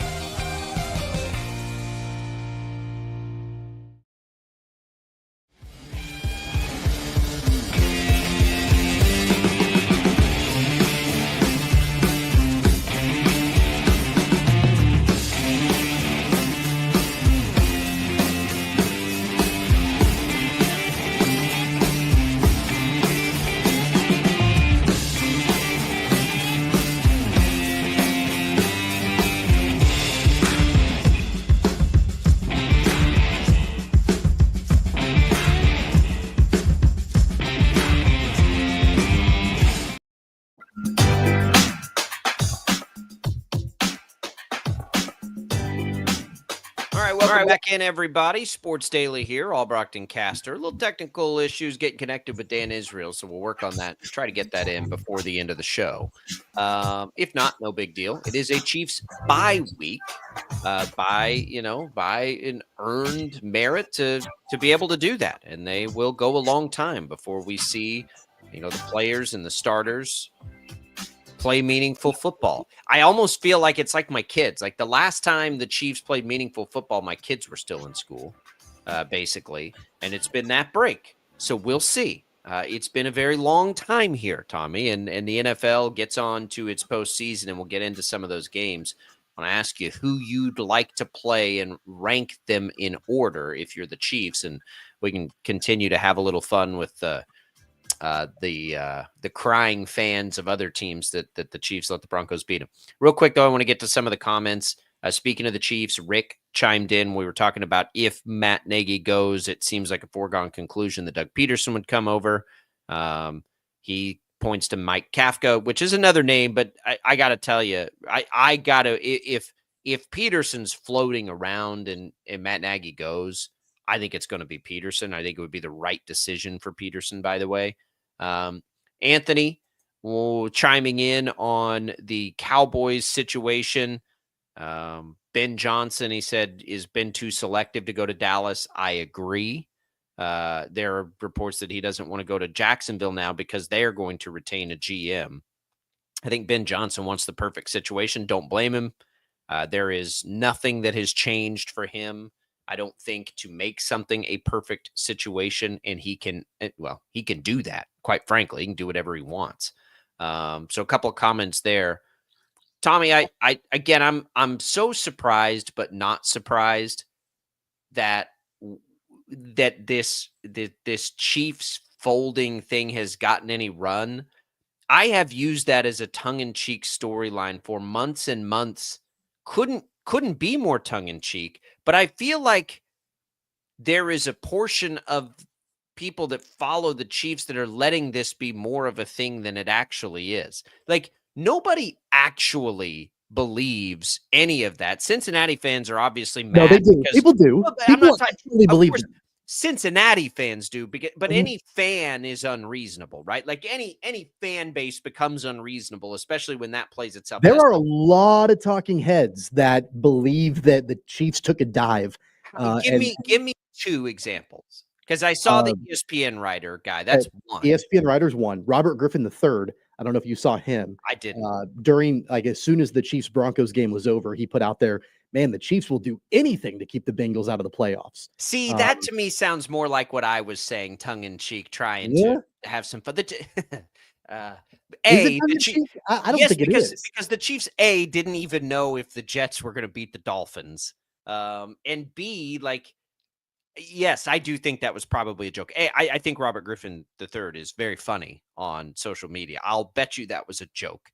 Either way, it's so funny to me that anybody even cares what unreasonable NFL fan, you can insert team name here. This time it happens to be the Bengals. It's so obvious that it's not real. Why even give it the energy, except for and this is what happens with the Chiefs. People love to run with these things because they know it will generate some energy and some traffic, and that's okay. I understand that. But to battle an NFL fan base for an unreasonable conspiracy theory, you wouldn't have enough time in the day if you chose to do that with all of them, because they're everywhere all the time. Remember, the Chiefs are in bed with the refs, and and Roger Goodell wants Taylor Swift at the Super Bowl, and where does it end? At some point you got to just let it go, right? I don't know. Basically the Chiefs can win a game and everybody's mad, or the Chiefs can lose a game and everybody's mad. It doesn't matter. One way or the other, the Chiefs have solidified themselves as this dynastic villain in the same vein as Tom Brady, Belichick, the Patriots did. The Cowboys did. Back was a reason everybody hates the Cowboys, right? It's not even a question anymore about whether or not they have stake their claim as that villain. They play that role and they eat it up. They do. But sometimes so do the they don't need you to defend them.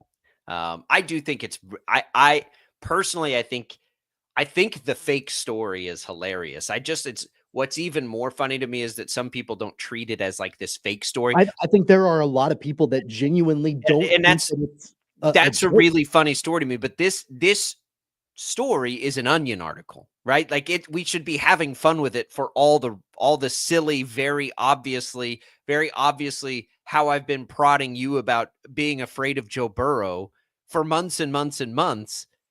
It just like, I love it. I honestly do love it, but I have to shake my head at it sometimes of like, don't fuel that fire. Let them be unreasonable. We have my producer for our 4:00 newscast is a great Cincinnati sports fan, great Bengals fan. And I always know what's coming because everybody gets their head down and everybody's working hard. And I always know I sit right by the printers. So sometimes it's like, are they coming over to get paper off the printer or are they coming over to talk shop and water cooler, talk some sports? And I could tell by the look in his eye. I was like, here he comes. Here he comes with the conspiracy theory. Like, this is what, and sure enough, Craig, shout out to Craig, comes over and just lays into it. I'm like, man, I've had as much fun with this story as anybody else, but I can't tell if you're being serious right now. And I think he was. And I was like, okay, well, I don't know what to tell you, but that's some pretty next level stuff to be able to align the stars in that way. Well, I mean, you go back to like everything with Deflategate with Patriots and Brady and Belichick and all of that. Was that really that serious of a situation? Spygate, like, but at least like the football's being deflated, like that took a whole new life of its own because of who it was. Yeah. And probably it was a non-factor, like a non-news story, but don't the kickers all use their own balls and get them how they like them? Like because it was with Tom Brady and Belichick and the Patriots, like it became this huge deal. Same thing with the Chiefs. That's the way that it is now. Like everybody wants to see whatever that team is or whoever, even in our day-to-day lives, the person at the very top get knocked down a couple of pegs. That's just kind of satisfying for the general public. And that's the role that the Chiefs have gotten into because of how good they've been.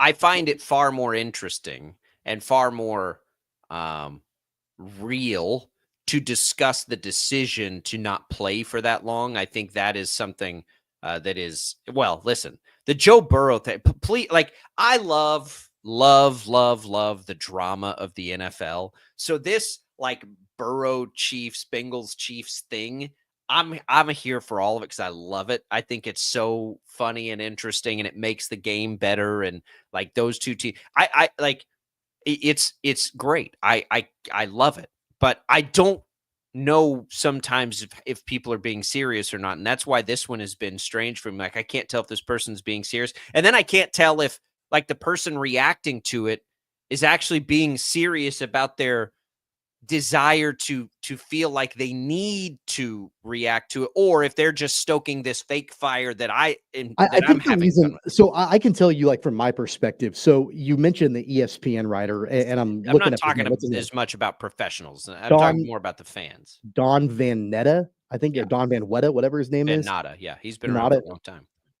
What I took issue with from him, some of the language that he used in his social media. Pro. That's different. I get it. Like he's saying things like the Chiefs took a dive. And to me, when you say take a dive, that sounds like they were paid off. You know what I mean? Like that sounds incendiary. It sounds like there is nefarious, like things like that. That's irresponsible, in my opinion. I agree. Or saying that it was the low light of the NFL season. Like, come on, man. Like that's not. I agree. I have an issue with that. And I responded to him. I know a lot of people did. That was like not fueling a fake fire for social media. Like that was okay. You have a responsibility here. Correct. And you're being extremely unprofessional. I agree on him. That was a stupid thing to say. And I want to guess that he's probably a Bengals fan. I'm talking more about like RG3 or when Barstool comes out and will say things like that. Like to me, that's having fun with it.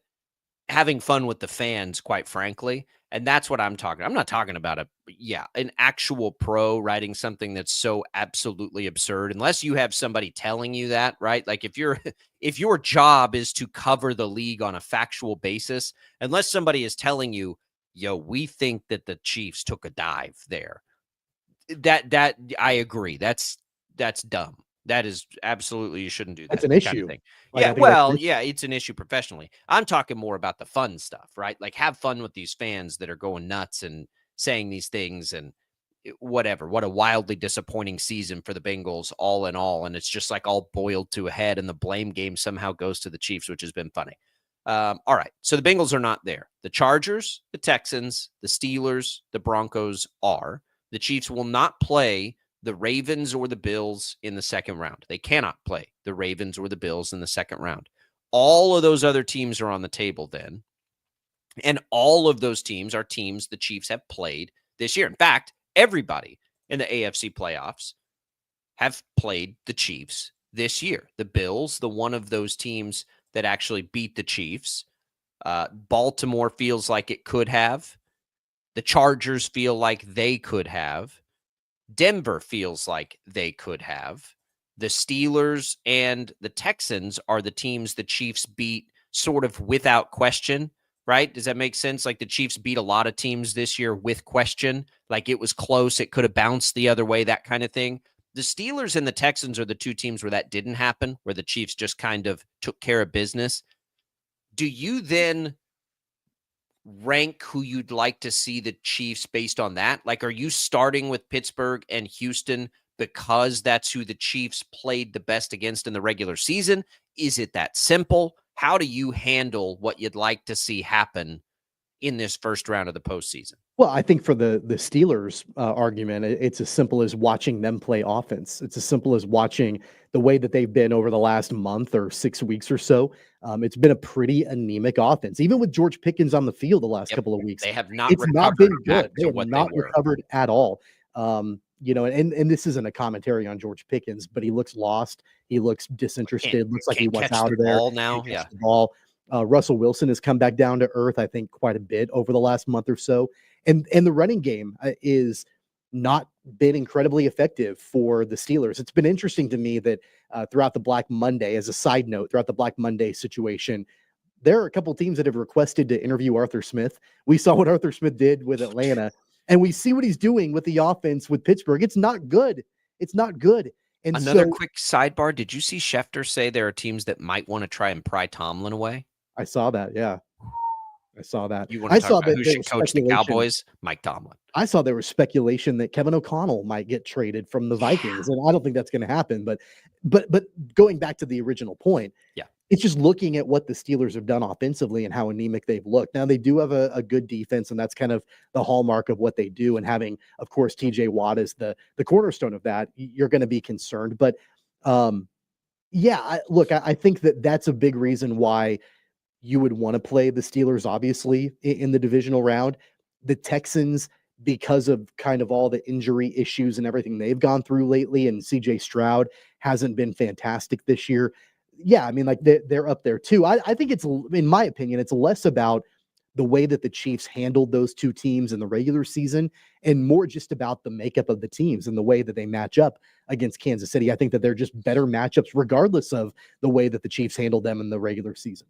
I agree. I think you put the regular season away for a second and think about match A. The Chiefs are healthier than they have been basically all year now and rested. So I think a lot of that you can put to the side.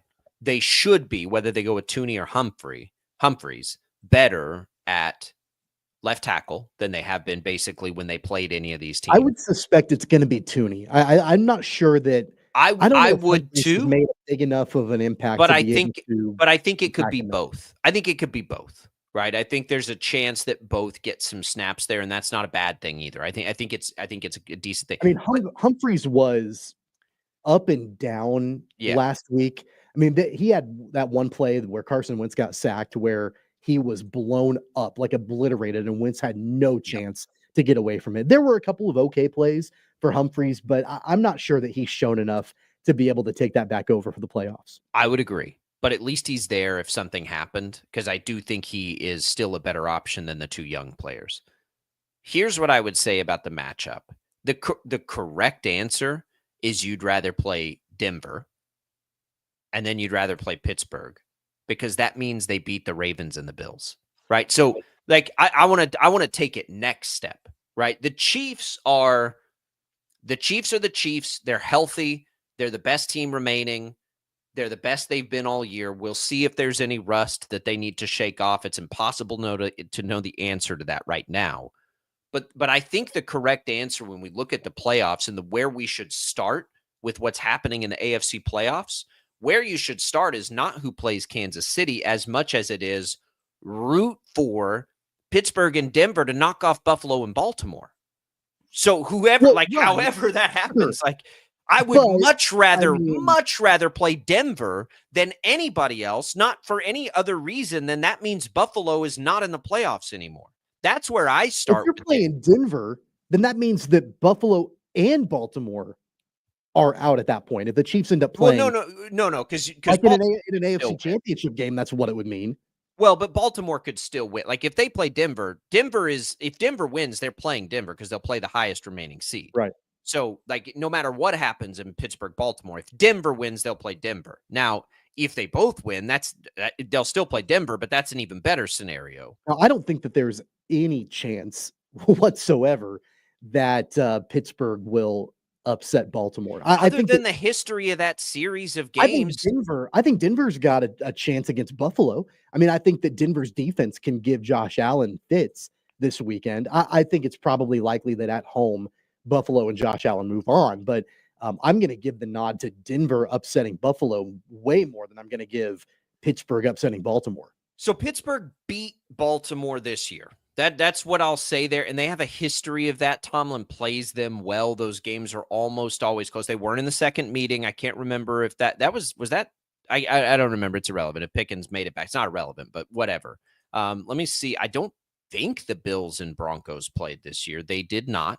But the reality is, like, if you're the Chiefs right now, I don't think you start with who would we rather play of those four teams. I think you start with, as far as like getting to a Super Bowl, you start with, man, I sure hope Pittsburgh and Denver win, or even if it's just Denver. Like you can't say, well, I'd rather play Houston, for instance, than Denver, because that means Buffalo wins. And the Chiefs are better off and their chances are better if Buffalo loses. So like, yeah, I think Denver is the correct answer because you'd like to see Buffalo lose. Even more than you think you could beat Pittsburgh easier.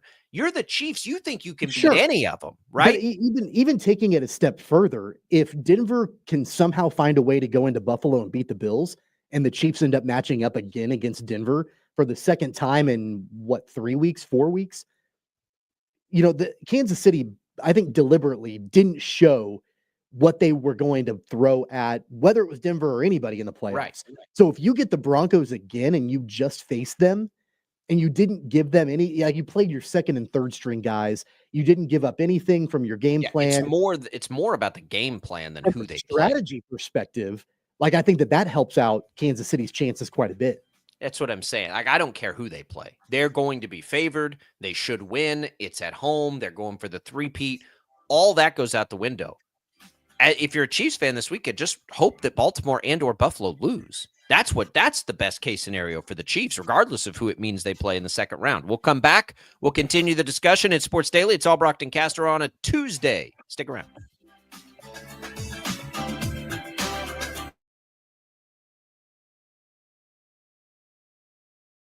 Just because it's 4 o'clock doesn't mean your day's wrapping up. Get the facts first on 12 News at 4. It doesn't matter where you are. In the office, on the road, or on your couch, 12 News is everywhere, bringing you the story as it happens, catching you up on everything you need to know, and giving you your first look at the next 10 days from Storm Team 12. Watch weekdays on KWCH and KSGW. 12 News at 4. Facts first. Hey, Wichita, Jim Rome here, celebrating over 25 years as the #1 midday sports talk show on Wichita Radio. Find out why. Tune into The Jungle, weekdays 11 until 2 on 97.5 and 1240 KFH. Sometimes people tell us, I don't get it, it's just tea. But let me tell you, we are so much more than just tea. With 20 plus flavors of sweet and unsweet iced tea, the possibilities are endless. Come on in and try them all for free to find your favorite or get us on the go for your busy lifestyle. And don't miss happy hour every day. So the next time someone tells you it's just tea, tell them to come by and find out why we say drink tea, be happy. Clouds are not just the canvas of our imagination. They tell a story. Clouds affect the events of your day. Sometimes they growl, sometimes they inspire, but they're always the messengers of nature's mood written in the sky. Storm Team 12 understands the language of clouds. We're dedicated to decoding their message so you know what to expect. Behind every cloud, there is a story waiting to be told. Trust Ross Jansen and Storm Team 12, alerting you first to the impact on your life. When you need help, remember, you're not alone. We are here. We are neighbors. We are together. We are Kansas.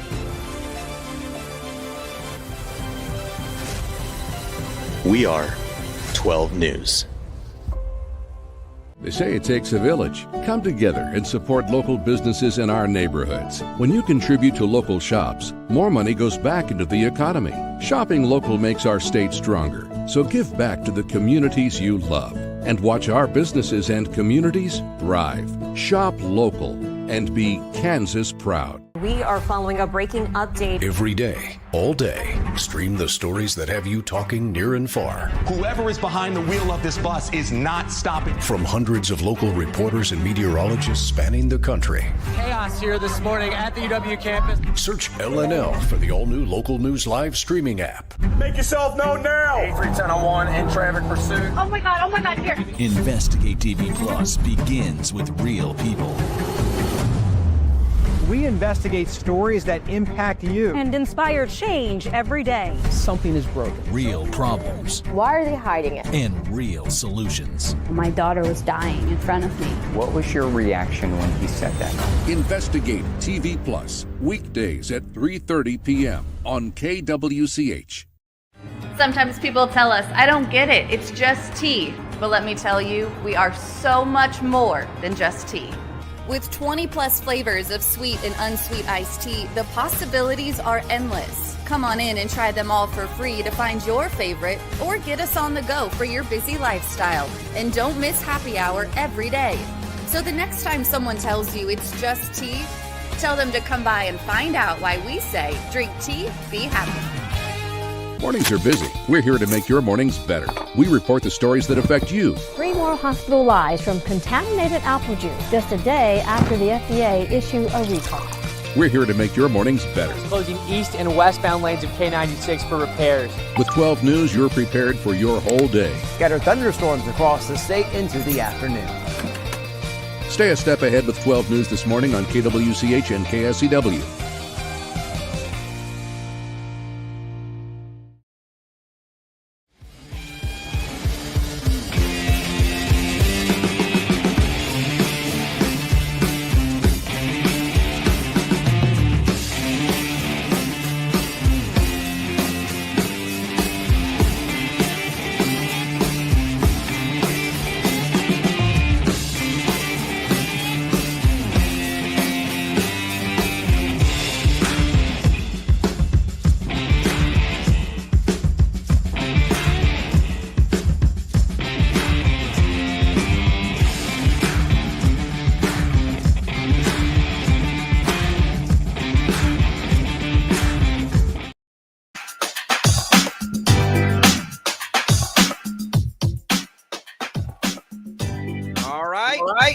We continue on a Tuesday. Tommy, we just talked to our Royals insider yesterday, Jalen Thompson, about the Royals kind of standing pat, not doing much, not doing anything.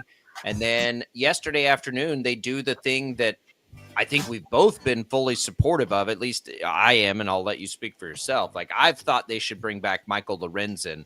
And I told you when they made the Brady Singer trade for Jonathan India, I was going to pause my grade because I needed to see what else the team did to replace Brady Singer. I have a lot of concern about trading Brady Singer when the strength of the team is starting pitching. Yes, they needed a leadoff hitter, and hopefully they got one. Well, now I can give a grade because they follow it up by bringing back Lorenzen. That makes me feel a lot better about the rotation. Lorenzen may not even end up in the rotation. In a best case scenario, honestly, he probably doesn't.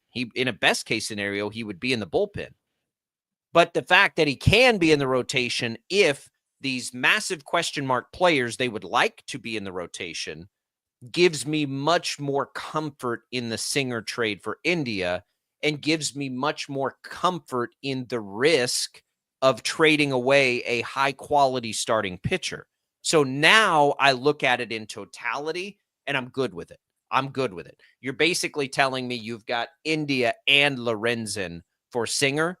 I can sign off on that and rubber stamp it and say, all good, like the effort. Let's see what happens with it, because it's a very, very good safety signing yesterday as the Royals bring back Lorenzen essentially on a 1-year deal. The best part about Lorenzen is his versatility and the fact that he's kind of a Swiss Army knife for you on your pitching staff. You can keep him in the rotation, but if you need to throw him, in between starts for an inning or two, if you've got a depleted bullpen or whatever the case might be, there could also be a situation this season where there are some unknowns as far as starting pitching is concerned for the Royals outside of the guys that we already know of, Waka and Lugo and Reagans. Like, will Chris Bubich be healthy enough to be in the rotation? Is Kyle Wright going to be able to come back and be a viable starter in the big leagues? You've got some younger guys in the minors that, could they end up taking a role? The good thing about having Lorenzen is that you can piece him in wherever. And so if there's a starting pitcher that you really feel like he could go in the starting rotation and you've got to move somebody to the bullpen, Lorenzen is absolutely the kind of guy who can do that.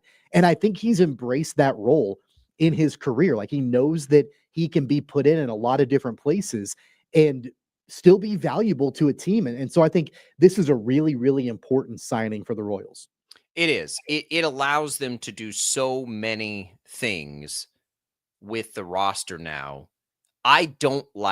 I'll be honest, I don't like the idea of moving Bubich away from a role that was so critical to them last year, but I'm more comfortable with doing that if you have an answer that can help you in both spots, right? So, like, the problem when you do that with Bubich is now you have a hole in the bullpen, and the bullpen was a problem last year. And there are a lot of questions in the bullpen, right? We want Harvey to come back and be good, but he's been injured. Lucas Erceg, we feel good about. Bubich, we feel good about. That was kind of it out of the bullpen. But if the transition for Bubich, and so let me take that back a step.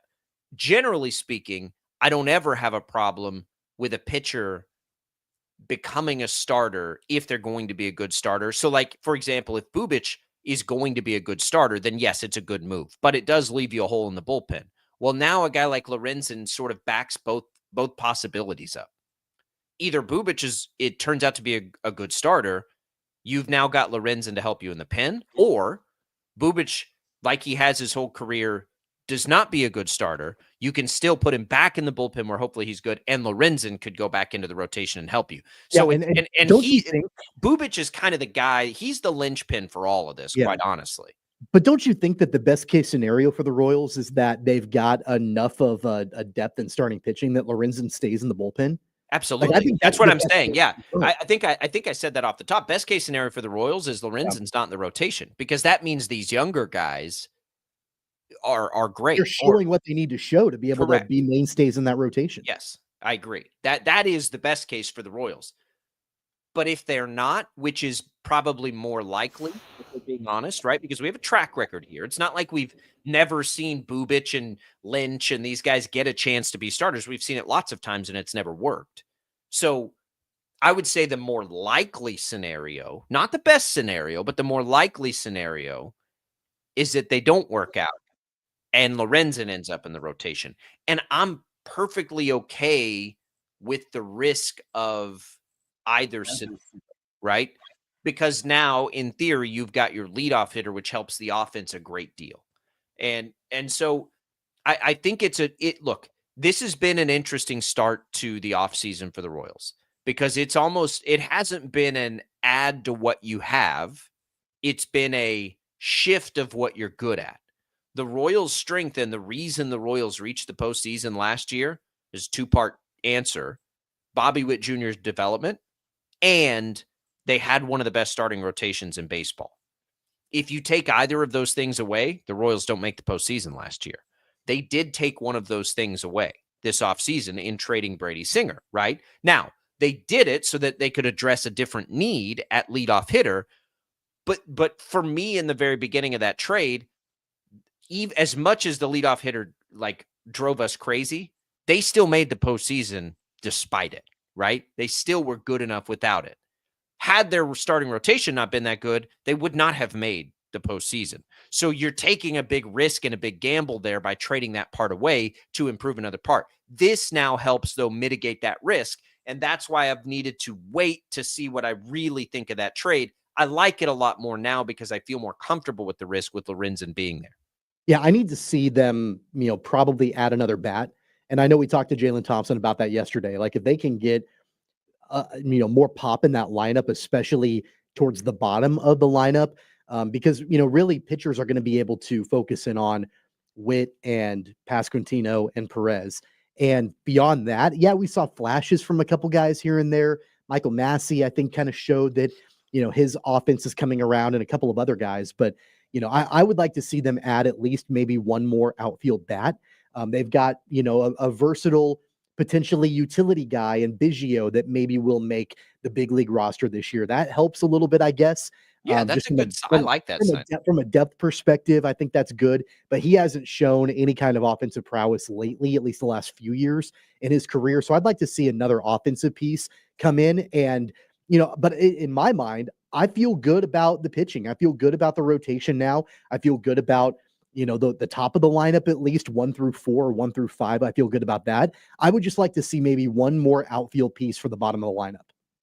Sure. I think it's going to be a depth piece no matter what they do. I am comfortable with Melendez getting another run out there the way he was able to get much better, through the end of the season. I'm comfortable with that because I do like the power he brings to the table. And he kind of developed this clutch factor last year that I sort of liked. So I'm fine with it. I don't think there's a splash move out there. I think this was their splash move, right? The splash move, and it wasn't like a big money move, but I don't know that they're going to make there's one more. I think they need to find another, and whether or not that's a big splashy move, I don't know. So I think they could spend more money on a player. Let me say it this way. They could go and spend more money than $7 million for a year on somebody. But what I'm saying is I don't think there's a more impactful move.